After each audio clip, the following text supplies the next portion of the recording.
সরকার সাহেব, আপনার এত চিন্তা কিসের? চিন্তা হবে না? হবে না কেন বলো?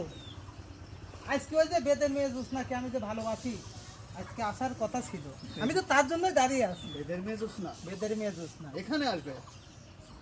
বেদের মেয়ে জোৎস্না আমায় কথা দিয়াছে, আসি আসি বলে জোৎস্না ফাঁকি দিয়াছে।